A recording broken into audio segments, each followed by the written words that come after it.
On garde le silence, s'il vous plaît, pendant le plan. Moteur. Qu'est-ce qui se passe? On refait la guerre des tucs aujourd'hui, au grand plaisir de tous.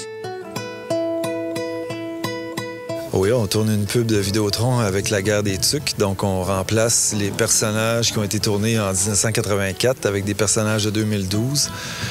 Donc, on travaille avec un fond vert, puis on va les incruster dans les plans qui étaient tournés à l'époque.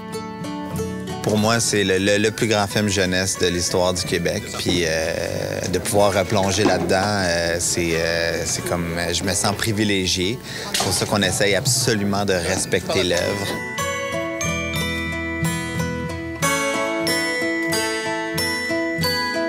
Bien, en fait, le travail, c'était plus au niveau du calcul, puis s'assurer que tous les points de repère qu'on avait sur le film puissent marcher bien avec ce qu'on faisait en studio. Alors, c'était la hauteur de la pente de la neige, par exemple. Et oui, j'étais assistant de production sur la production originale de La guerre des tucs en 1984. Et moi, je suis très, très heureux parce que c'est un film que j'aime beaucoup. C'est un film dans lequel il y a plein de répliques. Dès que je nomme La guerre des tucs, tout le monde a vu ça.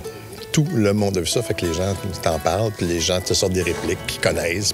Ce qui est fascinant, c'est l'évolution de la technologie de 1984 à aujourd'hui.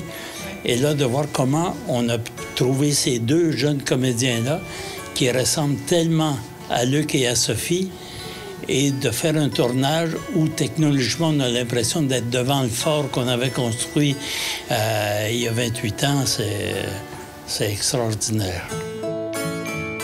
Moi, je pense qu'ils savent pas, non, mais ils savent qu'ils vont s'embrasser. Oui, ils savent qu'ils vont se donner un petit bec. Là. Fait que, hier, il y a eu des répètes, commencer un petit peu à avoir des rapprochements. Ça va se faire à la toute fin, le fameux baiser magique. Le baiser, ça nous rappelle tous notre premier baiser. À nous-mêmes. Voilà.